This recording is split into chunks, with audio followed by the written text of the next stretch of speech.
Hello, students, family, and faculty. My name is Dillon Nishigaya.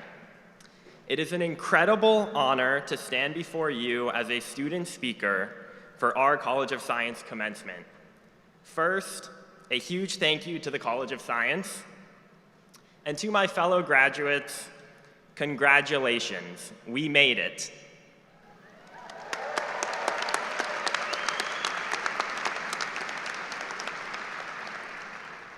And to all the parents out there, thank you for the emotional support, the encouragement, and yes, the Venmo. When the biology department nominated me to speak, I started thinking about everything this journey has encompassed and how different it looked from what I imagined freshman year. Throughout my 4 years here, I've done cancer and infertility research on campus, studied space biology at NASA, and even worked in Vienna, Austria, on glassware. My journey has not exactly been linear, and I'm sure for most of you, you probably feel the same way. But maybe that's the point. Northeastern isn't about taking the standard route. It throws you into the world and says, you'll figure it out. That kind of education leads to what scientists call orthogonal thinking. And no, it's not on the MCAT, which is probably the only reason why I actually remember it. It comes from the Greek word orthogonios, meaning right-angled, fitting since I started my Northeastern journey in Greece. Orthogonal thinking means approaching problems from unexpected directions, drawing from different disciplines, and coming up with solutions that no one else sees. In short, when the straight line isn't working, you think sideways. Let me give you an example. During my freshman summer, believe it or not, I worked valet at a hotel. One day, I parked a car for a man who turned out to be the CEO of a European glass company. We started talking because, obviously, that's what you do when you're a Northeastern science major parking cars. And I asked him for an opportunity that led to a summer internship at Stoelzle Glass in Vienna.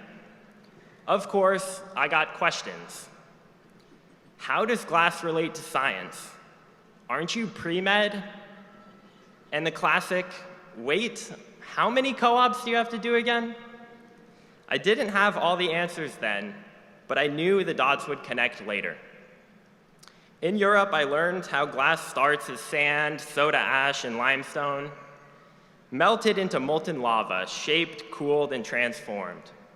One day, I found myself asking, what is the destiny of a glass bottle? And the answer I came up with was, it's destined to break. Cheerful, right? But that's not the end, it's the beginning. Because glass is infinitely recyclable. Every time it breaks, it can be reshaped, repurposed, and reimagined. That, to me, is what science and life is all about. So here's my advice to the class of 2025. Let yourself break. Let your ideas, your assumptions, your comfort zones shatter.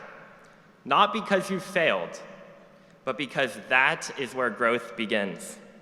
Every class, job opportunity, or unexpected detour will add shape to your story. Draw from all of it. Let your path be sideways and nonlinear. Let it be completely your own. That is orthogonal thinking. That is the Northeastern way. And that is how breakthroughs happen. As we start our careers, remember this. The world doesn't need perfect glass bottles. It needs bold, curious, and risk-taking huskies who will keep coming back stronger. Congratulations, College of Science class of 2025. Now go out there and break barriers and not just glass. Thank you.